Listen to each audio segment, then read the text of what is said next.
We need to take a deep breath, I think, before we start this podcast.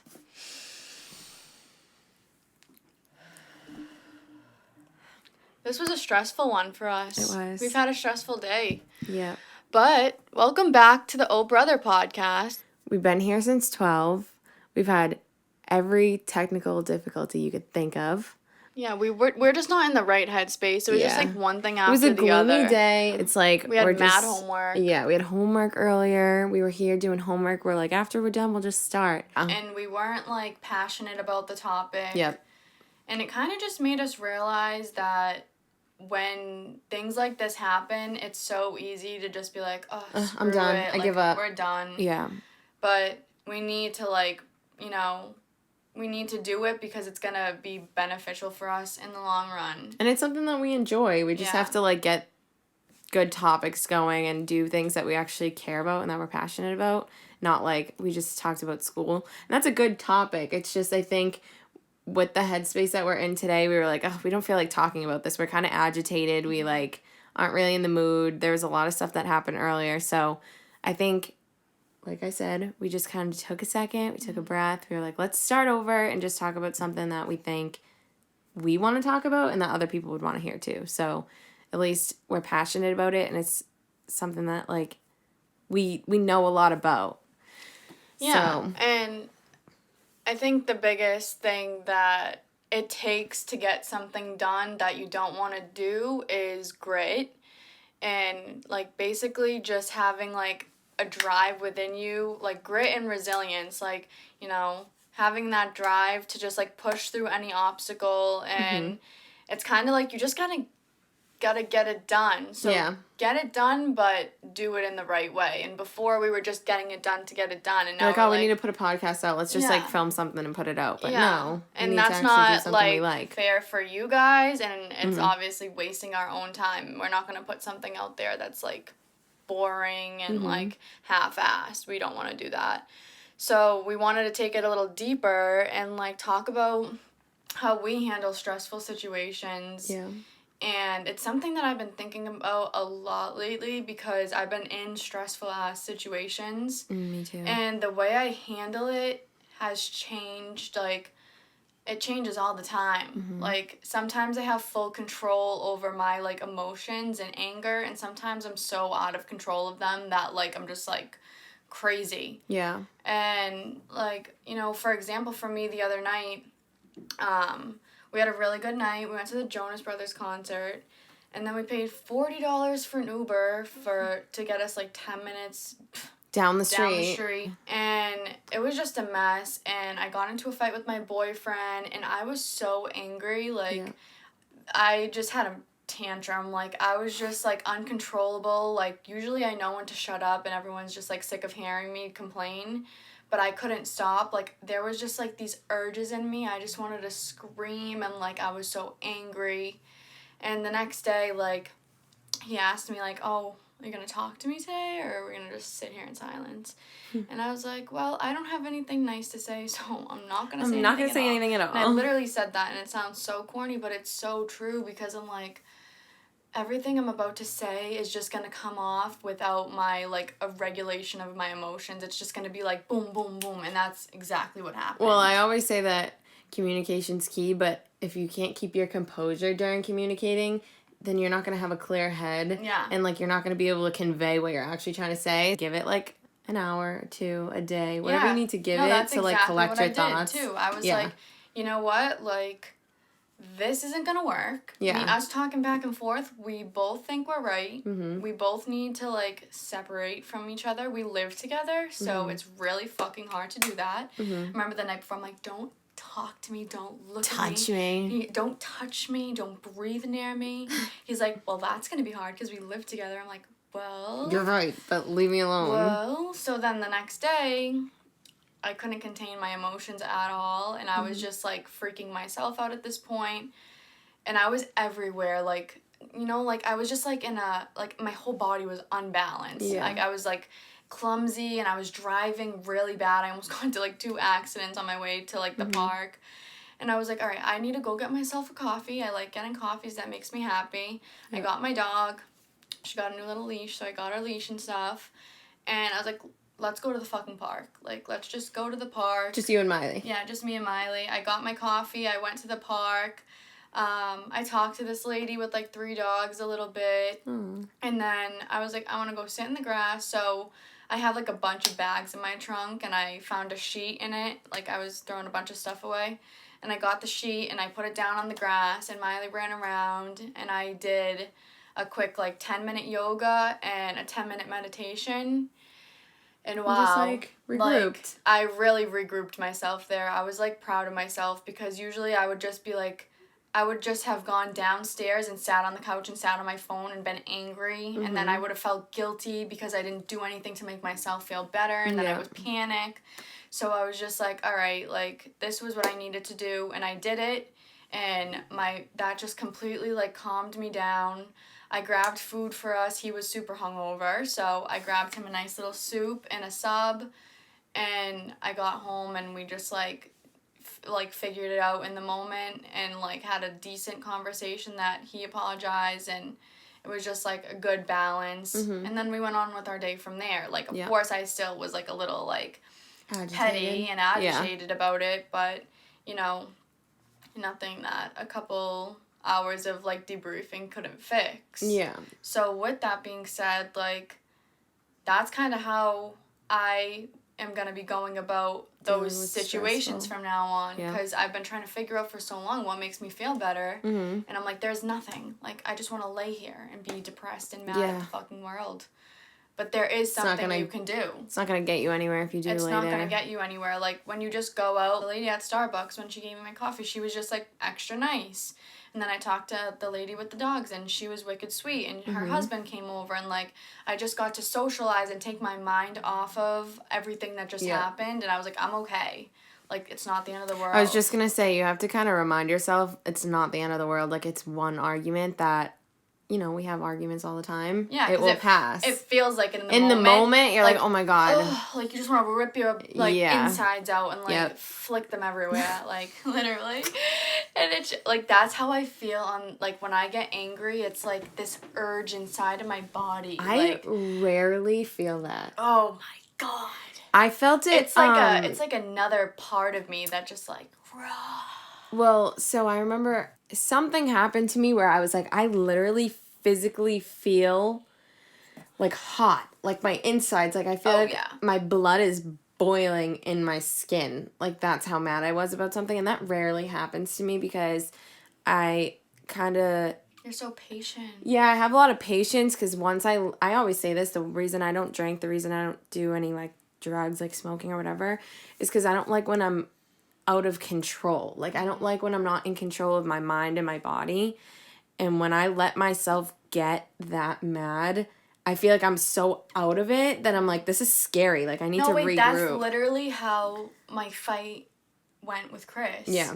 Like, because I drank, like, I took, like, a couple of shots before we got to the concert, and then I had, like, 4 beers. So I was, like, pretty, like, wavy. Lit. Yeah. And I, like, in the moment, I was like, I'm fine. Like, it's not that I felt drunk or anything, but, like, after the fact, after it just happened, I had such little recollection about what just happened that it pissed me off so bad. I'm like, I can't even figure out what just happened. Yeah, I don't even remember. Know. And that's, like, I was gonna say, drinking accentuates my anger. Yeah. It accentuates, that's what alcohol does. It makes your highs extra high and your lows extra low. Mm-hmm. So when you're in this middle of the fight, you're saying things that you wouldn't even say, and then you get angry at the fact that you just said that, but now you're on a roll. Now so it's a cycle, and you can't stop. Yeah. And then it's like, oh, why did I just get so aggravated? And I don't even remember half the reasons why I got aggravated. But you just feel that mood, and you're like, no, I'm never going to leave this mood now because I'm pissed off. You pissed me off. It's because I said this before. I'm not sure if it was, like, in a recording or not. But an emotion lasts only 60 seconds, and what you do with that emotion becomes your mood. Mm-hmm. So you can either let that emotion stay an emotion and just be like, all right, like, that was annoying, but it was just an emotion I had. Like, we can get through it. And, like, or you're going to make it your mood. Or you're going to make it your mood and just, like, let it piss you the hell off for the rest of the night. And that's what I do a lot of the times. It's, like, hard for me to get out of that bad mood. And I'm so aware that I'm in it and I can get out of it. So I'm like, why aren't I getting myself out of it? Why do I continue to be angry? So what I've noticed about you is you're good at, like, okay, I'm pissed off. Now I need to go remove myself from the situation, go breathe, go do yoga, go to the park. Like, you have to take yourself out of a situation and have you time and, like, sort that out with yourself. If you come up to me after we just fought, you're like, oh my God. You're like, get the fuck up. I'm like, oh my God. You're making it worse. And even if it's too early to resolve something, and there's just, like, this really calmness coming from the other person, and they're just trying to... That pisses you off more. We're not ready to resolve. Like, we need to be angry for a few. I think I'm a little opposite. Yeah. I'm like, come up to me, let's figure it out, you know? Because I'm like, oh, I don't want to, like, sit here and be, like, pissed off. Yeah, I'd guess rather just depends. Like, depends on the person. I know mad people who are like, no, don't come up to me yet. We had a whole argument. Like, you think it's just going to be fixed right away. Like, I'd rather just sit in my anger and then I'll be fine after. But I kind of feel like, oh, I don't like to, like, sit there and be pissed off, so I'd rather just resolve it. Because I also don't like confrontation. I don't like arguments. Like, I'm not that type of person. So sitting with that, like, I internalize it. I'm like, oh my God, I'm like in an argument about something and I just want to talk it out so I can get it off my chest and, like, you know, then it'll be over with. Because, like I said, I like to be very in control of my mind and my body. And when I'm internalizing stuff, then I'm not focusing on anything else other than I just had an argument and now I'm sitting here, like, sulking because I didn't figure it out yet and I can't focus on anything else. So I'm like, let me just resolve that, get that out of the way, and then I can focus. And I said this last episode, but I'm very in touch with, like, my body. I like to be in tune. Like, what am I feeling right now? And let me work with myself to resolve that so that I can, you know, go about my day and whatever. Because I've had so much stuff thrown at me in the last year that if I just, like, laid down and died, I would make no progress in my life.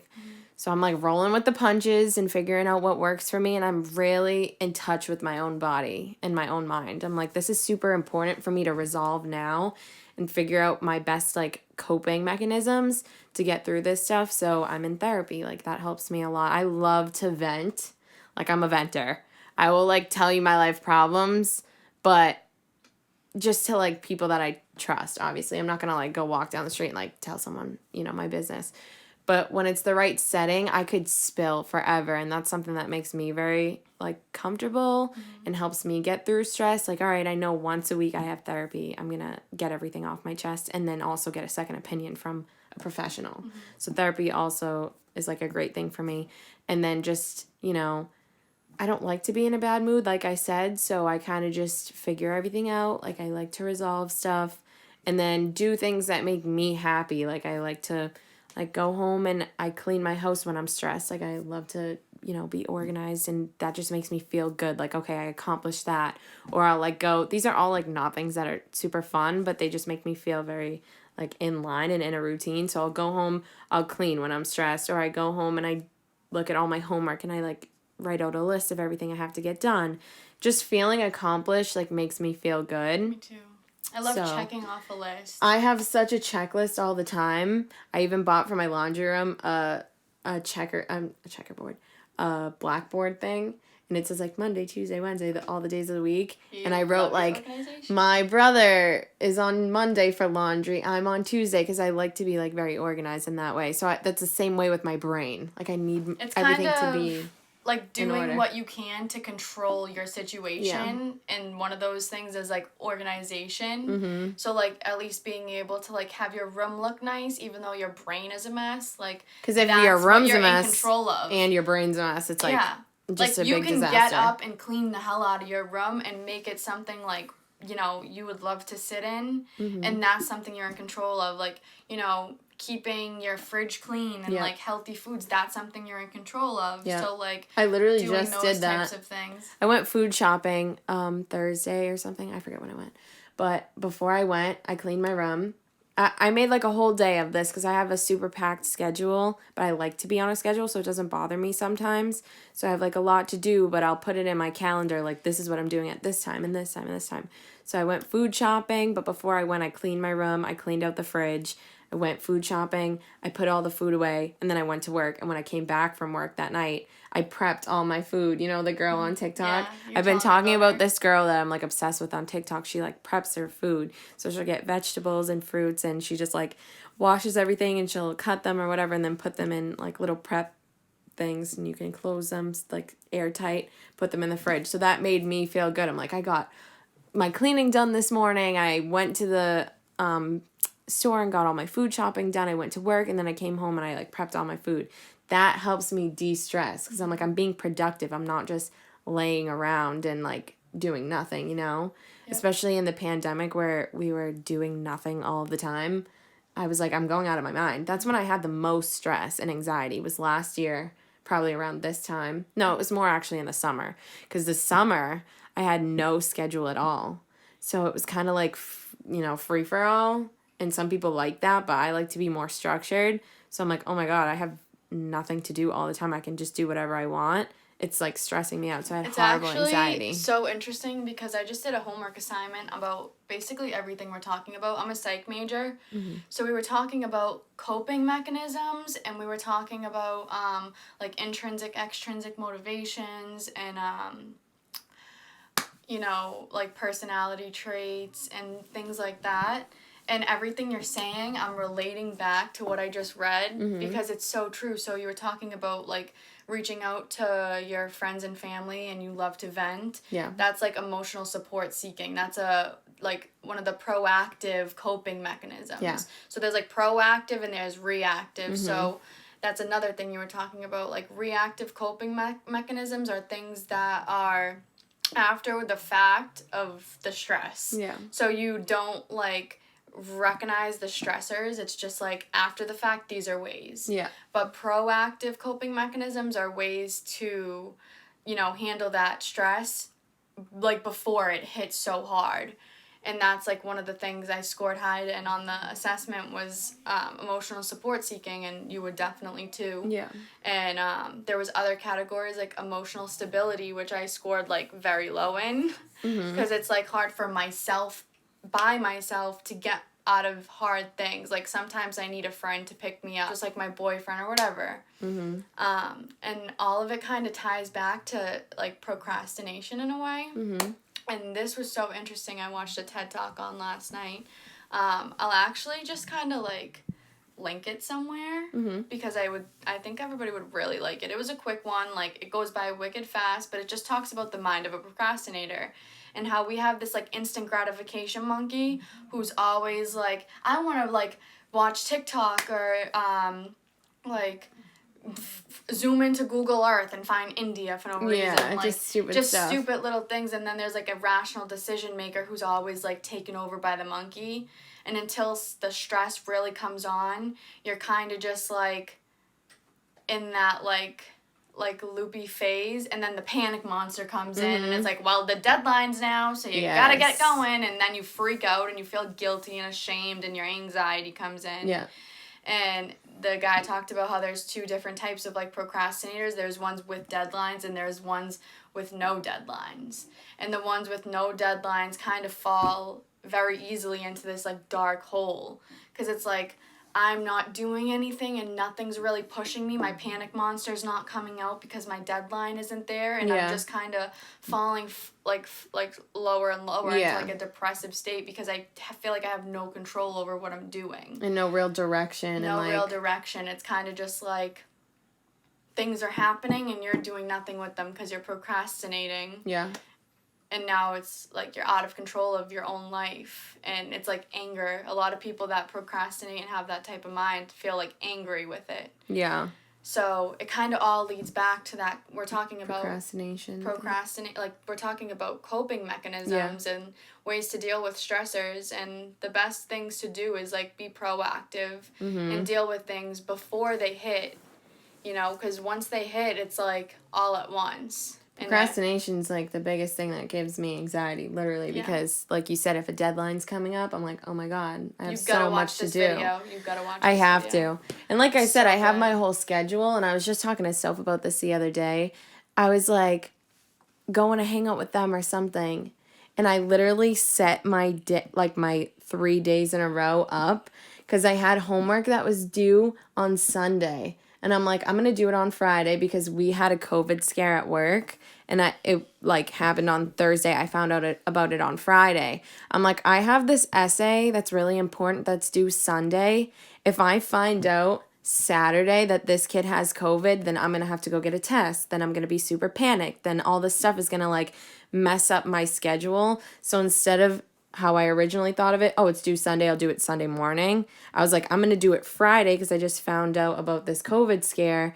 I'll get it out of the way before I potentially could have COVID or I have to go get a test or all this stuff is lined up. So I had to like did what you could. I made sure that I was in control of the situation because if I did my homework on Friday, then it's out of the way and I'm not worried about anything and whatever comes later is manageable. But if I were to go and find out Saturday that I needed to go get a COVID test and all this stuff and then I could have COVID, Sunday my brain wouldn't have been able to sit down and get a whole essay done. So I just like prep myself so I know I have this coming up. When can I do it? Are there factors that's going to get in the way of me completing what I need to do? And that makes me feel like very in control, like I said, and I don't procrastinate. Like I just put what's important in front of me and like I think I was going to hang out with them and I was like, "Oh, I can't go because I have to do homework." Instead of, putting like the fun thing first, which, isn't always the best thing because you don't want to have nothing to look forward to all the time. Like I don't want to be just sitting here and I'm like, "Oh, I have school and work and homework and blah blah blah." Yeah. I have what's important first and then whatever extra time I have left over, that's what I put towards like having fun and doing things that make me happy. Yeah, one of the proactive coping mechanisms was like avoidance coping, and it was like at the bottom of it, and it was talking like how, it could be good to set, like, say you have like a paper due in 3 weeks, and you're like, oh, I really gotta get this thesis done, and like these 2 paragraphs. It's like, oh, well, all my friends are going out tonight for this one girl's birthday. Am I going to really stop myself from going just so I can, like, get started on this paper? Maybe just go out and have that good time, and that will give you the fuel you need to come back and write that paper when you're ready. If you know all your friends are going to be out and you're not going to be there writing a paper, you're probably going to have a hard time. Not do good on the paper anyways. Yeah, exactly. Avoid that work for a few and go out and have a good time, but come back to it. You don't want to avoid for too long or, like, be like, well, I have some time. Yeah. Like, no, like, you gotta,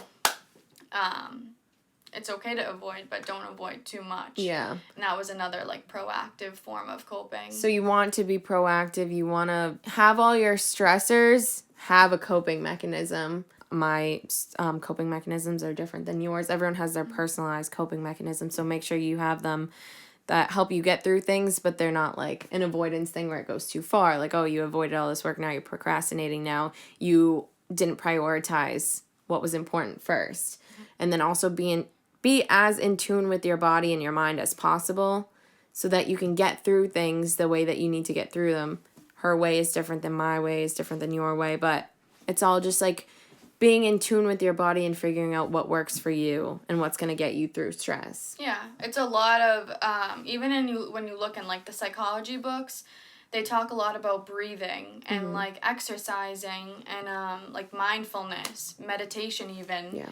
It's not just things that, like, the yogis do or whatever. It's actually psychologically beneficial to your brain and the way you handle those situations, right? So, like, if I breathe for 8 minutes a day and then I go and deal with, like, let's just say, like, there was a major road rage situation where I wanted to freak out. If I just took, like, a couple minutes to, like, breathe and meditate and connect to myself, I probably wouldn't have gotten so angry at the fact that this person just cut me off. I would have like, oh, fuck it, just get in front of me, bitch.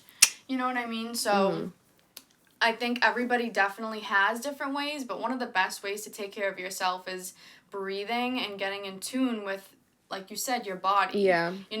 Not just thinking like, oh, like, this lady forgot my burger in my order, like, that made me angry. Like, no, like, think about how, like, your literal body felt. Like, did your stomach turn? Did your, like, temples start pulsing? Did your hands get sweaty? And, like, be in tune with what happens to your body when you feel those types of emotions. And that way, when you get in those emotions, you can learn how to, like, regulate them. And be like, okay, like, not so much talking to yourself, but you're just prepared for what's about to happen, and you kind of learn how to control those feelings rather than it be so, like, out of your control. Yeah. Like, this is your body. You control what happens. So if you have that stomach turning feeling, maybe, like, it eases up once you start realizing it and you're in those situations. Like, for example, for me, when I used to get aggravated, like really aggravated, I would cry, and I wouldn't be able to have like that conversation that in my brain I'm having, and I would be like, I would say this, I would say that. When I got to it, I would just kind of like choke up or like get really red, and I started realizing that.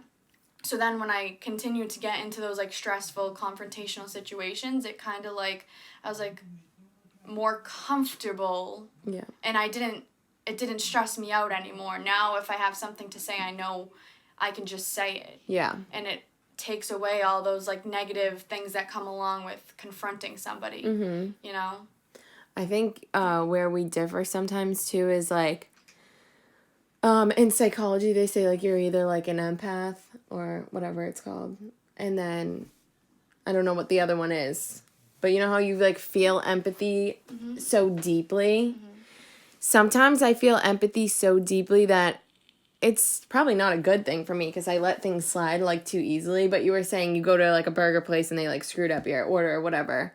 I feel such an internalized, like, sadness and embarrassment and, like, I just feel bad for the person who messed up rather than, like, being pissed off for myself. Like, I'm like, oh, I don't want to start a big thing. They're probably going through something or, you know, it's their first day. Or I always think of, like, them first. And I'm like, I'm not even going to say anything about it because if that was me, you know, I wouldn't want someone to, like, freak out on me or whatever. So that's how I kind of go through those situations. And maybe that's how I keep myself more calm. Because I try to put myself in other people's shoes first. Like, I feel like that's not always a good thing, though, because, like, we're going off the burger place. Yeah. I'm, like, the type that would say something, and she's the type that wouldn't. Yeah, I would say And, like, I remember we were at the restaurant one night, and this lady literally hadn't came to our table for, like, 15 minutes. We had no napkins, no silverware. I spilled a whole drink. I'm, like, cleaning it up with one little napkin. Yeah. Like, there's ice cubes all over the table. She's, like, sitting there talking to her girlfriend. And I'm pissed. Yeah. And then she asked everybody at the table what they want, and I just started, like, being bitchy, and Gina's, like, giving me a side eye, and I'm like, I don't care. No, but mine's know? not even, like, a side eye. It's, like, I'm like, oh, my God. I'm, like, because I'm not confrontational. That's my issue. I can't, like, I don't do well with confrontation, and I also, like, just put myself in their shoes, but it's like you said, not always correct because you should go to they work here. They that's their job to our table. Exactly. I really don't feel bad that I really don't care. Yeah, that's my thing. I just can't. I would consider, like, honestly, I would say I feel like I am an empath in a lot of situations unless it comes to me personally, and I'm like, I don't know, like, I always consider other people's feelings, but if you're you know, disrespecting me in some type of way, I have no problem doing it back to you. Yeah. Not necessarily disrespect, but, you know, I just kind of reciprocate. Yeah. At the same time, I do really feel for other people, and I'm like, oh, I kind of just made her uncomfortable after screaming or whatever. Like, I usually feel bad afterwards, but in the moment, it's like, sometimes people need to hear the truth. Yeah.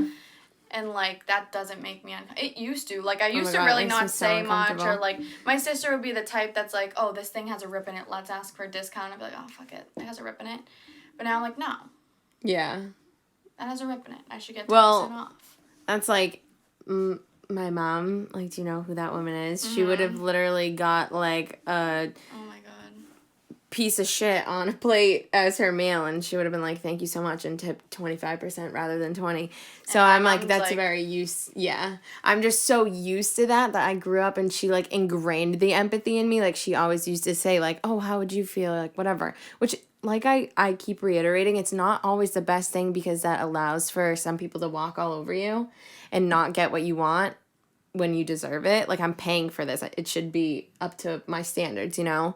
But sometimes that empathy is just, like, too strong in me, and I just, like, can't fight it off. Like, sometimes you can't fight your emotions off. Mm-hmm. That's how I feel about empathy sometimes. And I'm like, oh, I wish I had more of a backbone. Like, I could say how I feel more often, but that's just something that, like, that's how I am. I feel like you are more like that with people you don't really, like, know. Mm-hmm. But when it comes to your friends, I feel like you don't have much of a problem saying how you feel. Yeah. In my opinion. Like, I just think that I mean, like, you know what you want, so you make it clear. And it's not even in a bitchy way. It's just, like, you say it. But when it comes to, like, other people, you're more, like, uncomfortable to confront. Yeah.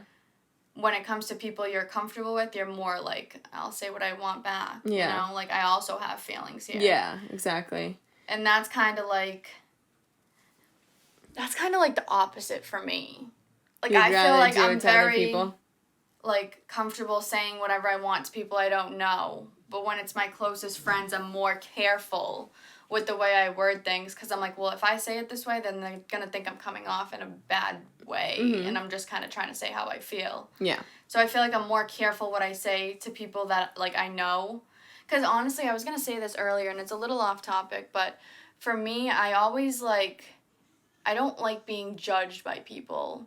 So, like, that night that me and Chris were fighting, and he's like, oh, all my friends thought you were in the wrong. And I'm like, oh, like, now I look crazy. Like, I just hate that feeling of, like, being, like, a bitch or, like, unjustifiably. I don't care if I'm a justified bitch, but if people see me being a bitch and they think it's like, oh, what the fuck are you saying? Like, you're just being a bitch, then I'm like... I feel, like, bad about myself. Yeah. So that's just, like, something I've been realizing more and more. It's, like, I really get affected when people think of me a certain way. And then I'm like, they can suck my... They can suck my hole. They can suck my hole.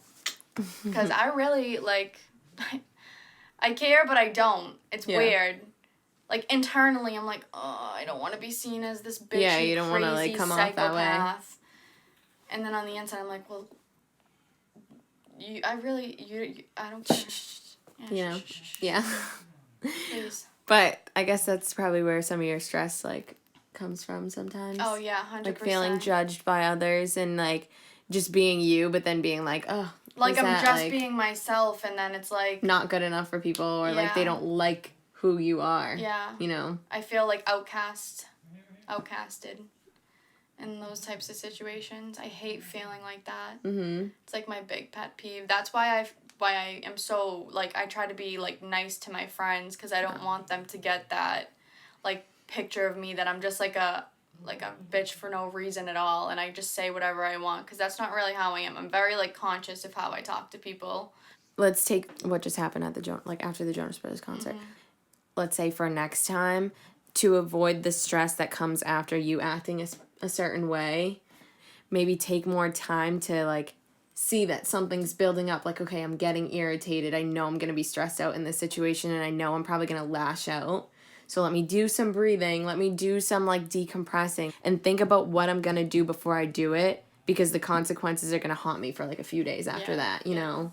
So it's like, how do I work with myself to avoid the stress in the future? Yeah. So when a situation arises, okay, oh my God, I'm going to be so pissed off because I just paid $40 for an Uber, and now I'm on the phone with my boyfriend, and he's saying he works here, but now he can't get us in. That's something that you know anger's coming. Either remove yourself from the situation, like, from the beginning, we could have said, like, let's just go home because this is too big of a line and blah, blah, blah. Or it's, let me keep to myself. Let me do some, like, breathing right now. And then we either get in or we don't, and we just go with the flow. Yeah. So, like, really be in tune with your body and your mind and see what will calm you down and avoid that stress, you know? Well, you know, at the end of the day, what would have avoided it is not being an idiot, but... that's fine. Yeah. So it's like, he's not going to change how he is. All you can do is control you. Yeah. So, you know, to avoid that stress, there's different things that you can do. And then later, that's when you address that, like, all right, we're both sober now. I was pissed off about this, and this. How can we both work together to make that, you know, work for us next time? Yeah. All you can do is control yourself, your mind, your body. Right. That's why my goal is to meditate at least once a day or do yoga, because that's the one thing that resets my brain. Yeah. And it gives me a second to realize, like, okay, I'm fine. Like, I'm in the moment. And doing it, that's like a proactive thing. Like, doing it before the stress comes on. If I did that 8 minutes, I would be less stressed out in the next 2 hours. So, being that's proactive the only thing I can super do, because in the moment, that's where I struggle. Yeah. Like, the in the moment shit. Yeah. It's like, in the moment, you I can't would even love to walk away. But you're so I would love angry to just put a smile on my face. Yeah. But my emotions just run. The other night, like, because we went out, like, with them after that whole thing. Mm-hmm. And she's like, I can see how you feel right on your face. Yeah. I'm like, you wear it. I wear it. Yeah. Like, you know. Me, I'm like, it's all in here. I can feel it in my stomach how stressed I am, and it's all up here. I might not say it, but, like, if you just look at me, it's like, you can see I'm just going to probably, like, not talk to her or, like, whatever. Yep. And it's so true. So that's why I do meditation and yoga, because it keeps me more calm in the future.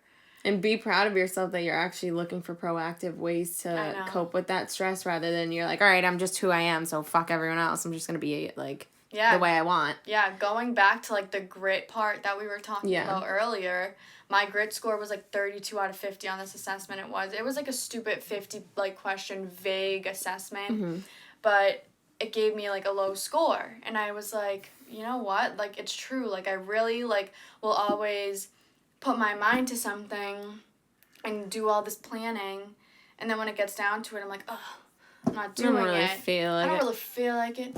So instead, my professor responds, and she said, you know, I have 50 half-knitted scarves laying around my house because I'm not passionate about scarves and hats. Yeah. But I completed my PhD, my MD, all this stuff because I was passionate about psychology. And that's kind of how I see myself as, like, if I'm not passionate about something, I can do all the planning and everything, but it's just not going to come out good. Mm-hmm. It's just going to be super half-assed, and it's almost like I can't even do it at that point, and I just stop. Whereas, like, for yoga, I might not do it consistently like I want to. But when you do when I do it, it feels so good that it makes me want to just keep doing it. And now I'll see somebody doing yoga on TikTok, and I'll be like, oh, I want to go do yoga. And I'm passionate about it. I know we talked about this in the beginning, but grit, like, what would you, like, describe it as? Like, it's definition-wise. Definition-wise? I mean, I'm not Google, but my definition of grit would be, like, you know... Not Google.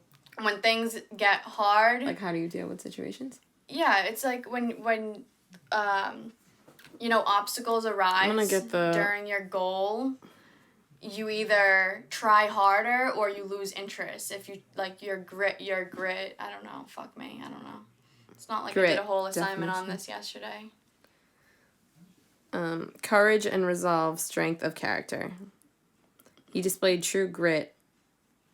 Basically, it pretty much is, like, how you get through things, like, mental toughness and courage through hard times. Yeah. Exactly. So how you persevere through, like, hard times and stuff like that. Mm-hmm. Like, your grit level. For an example, the other day, I live with my dad and all my brothers, and my aunt lives downstairs, but it's hard to live with guys because they're just messy people. And I am, like, a super, let's go by a schedule, let's, like, make everything clean. Like, I need a clear head and a clear space to function. So I come upstairs. When I tell you my kitchen is a fucking bomb, like, it's a disaster, I was like, oh my God, how am I going to get through this? Like, no one's going to help me do this. Living with, like, all the boys, I'm like, I'm the only girl. They think of me as, like, oh, she's going to take care of it, you know? So I'm like, let me just prepare myself for this. I, like, literally was breathing. I'm like, okay, let me take a couple deep breaths, and I'm just going to tackle this. Like, I'm going to get it out of the way. And my aunt came up to me earlier in the day, which made me not want to do it even more. Because she's like, you got to get up there and get that kitchen clean. I'm like, okay, now that you said it, I don't want to do it. I was literally so mad. I was like, I'm not doing it. But then I'm like, you know what? I need to clear my head. Like, I need to get this done or I'm going to be so stressed out. So I get up there. It took me probably 2 hours. I cleaned the dining room, the living room, the kitchen. Everything looked good. Everything smelled good. I, like, deep clean everything. I'll make it short and sweet. Basically, I cleaned, like, my entire house, and I was like, how do I make this last longer? Like, I did all of this cleaning, and I want to make sure that people are going to clean with me, and it's not going to be all on me all of the time. So I literally wrote out a sign. I grabbed a piece of paper. I put it right above the sink. I'm like, clean your own dishes because, you know, like, as they pile up, people are just like, oh yeah, she'll do them or he'll do them or whatever. So I ended up writing the sign out, and I'm like, let me put it here, and people will see it. As soon as they go to put a dish down, they'll be like, nope, I have to clean it, put it in the dishwasher, whatever. Well, with that progressive thinking that I had, I woke up the next morning after I did all that cleaning, and there's dishes in the sink, there's food left out. I'm like, oh my God, I went through all that and, like, someone is not respecting me, which, of course, ding, ding, ding, it's my own father, because he's literally a child. Anyways, so I go in the room, and I'm like, please respect me and respect what I just did. And, you know, I put up a sign and you ignored it. So at least I, you know, had the conversation. I put up the sign. Now they're all very mindful of the fact that I went through a lot to make sure that everything's clean and situated. And now the sign's there in their face to say, she did all this. She's very serious. So instead of getting all stressed out and like screaming that he left a bowl in the sink or like whatever, I was just like, all right, I'm going to keep my composure. I did what I was supposed to do. Now it's up to these people to do what they're supposed to do. And like I said, I just had the conversation about it. And since then, it's been like a couple days and they've kept it clean, so. You talked about how, like, you knew you had to get up and clean because nobody else was going to do it. So that was another thing, is, like, intrinsic and extrinsic motivation. That was, like, an extrinsic motivator because you knew your dad, brothers, Auntie Debbie, nobody was going to clean that. Yeah. So you're like, no matter how much I personally don't want to do this and it brings me no joy or satisfaction, I have to do it. Yeah. So it kind of, like, puts a cap on your procrastination. It's like, no matter how much I hate doing this and how much I want to just be instantly gratified by my TikTok feed now. Yeah, I was like, I could lay in bed and watch TikTok. I gotta go do this now. And sometimes you have to, like, have that hard conversation with yourself, like, what's more important to me right now? Like, am I gonna sit down and watch TikTok right now, or am I gonna clear my mind by going up there and cleaning and then feeling so satisfied that it's done and now I can think clearly? And speaking of Auntie Lisa, again, I brought her up last podcast, but when she was having problems with, like, boyfriends or husbands or whatever, she would block them. She'd be like, all right, I'm done, blocked. And she was like, it's because I wanted to have a clear mind, like, out of sight, out of mind, right? Mm-hmm. And she made her email, it's clear mind. That's what it's, like, her email is. And that's, like, her motto. And that's what I always say, like, I want to have a clear mind all the time. So whatever I can do, whatever's in my power to clear my mind, de-stress, I'm going to do. Mm-hmm. So, and then I'm more productive. I'm more, like, satisfied with how I'm living. Like, I'm being productive, so I feel good about myself. So I just cleared my mind by doing all the cleaning and got everything done, and I wasn't procrastinating. Now I feel good. Yeah. So with all this being said, I wanted to say, like, one little, like, trick to, like, help deal with, like, procrastination and also, like, dealing with stress and, like, coping mechanisms. If you think about, like, a 90-year lifespan and you have, like, a dot or, like, a little box for every week of that 90 years of life, you've already, like, you know, covered a lot of those boxes and you only have so many left and you really don't know how many you have left. Mm-hmm. But what's the point in waiting, like, another day to do something when you don't even know how many weeks you're gonna have left? Yeah. Do you know what I mean? Like, if you look at it on a visual spectrum of, like, your life in weeks, it makes you realize, like, I'm not just here forever. Like, I don't just get to live here on this planet forever. Yeah. I gotta like, pick it up a little bit sometimes. So, like, no matter how hard it is to get out of bed some days, like, just remember you're not gonna have that many days to even be in your bed. So, like, get up and, like, just get motivated. Yeah, just even, like, going for, like, getting out of your house, getting some vitamin D, like, even you don't have to go to a park. You could just be in your car and, like, maybe sit on a bench and have your coffee instead of sitting in your car and having your coffee. Like, you know, just, like, little things like that, you know. If you give yourself, like, a plan, it's easier, or a deadline, it's easier to get stuff done than if you just freeball everything and, like, think you're untouchable and unstoppable. So we wanted to do this segment called What Made You Say Oh Brother this week, and Dani came up with it today, and I just think it's very fitting because some people ask me, like, oh, why is it called Oh Brother? And it's because we literally say oh brother, like, to everything. When you're annoyed, when it's, like, a corny situation, like, anything that is, like, annoying or whatever, we will say oh brother. So I wanted to say this week, what made me say oh brother was, well, like I said, the story of my dad and my brothers totally ignoring everything, all the hard work I just did, and continuing to put dishes in the sink when I said not to. And then also just the whole setup of this entire podcast was an oh brother moment. My oh brother moment was after the Jonas Brothers concert, paying $40 for an Uber, and that whole night, it was just a bunch of oh brother. Literally. And then, the funny thing, though, was when I waited in the one stand that had vodka lemonades, and the lady wouldn't serve to me because my ID was expired. I was like, oh, brother. You work at Fenway Park, not Strega. Like, give me my Relax. vodka lemonade that you literally put not even an ounce of vodka into, but I'm going to buy anyways. Just give it to me. Just and give go it to to me. 2 stands over. The guy sells me 2 beers at once. Like, and you won't give me a vodka lemonade, please. And here comes Dani down the fucking stairs, spills both of our beers in my french fries. I literally, I couldn't see. Because it was pitch black. I had the tray with, like, 2 beers. I had a water bottle in my pocket. I had french fries and 2 hot dogs all in my hand. And I'm walking down these stairs. The aisle's, like, this skinny to get to our seats.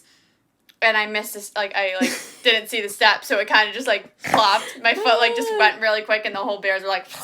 And they went all over your fries. And she gets to me and she's like, well, I got your fries, but they're swimming in beer. I'm like, oh, okay. I continue to eat them. We're in the middle of, like, the concert vibing. And I literally just dropped my whole beer. It goes all over my leather boots and pants. And my leather pants. Bag.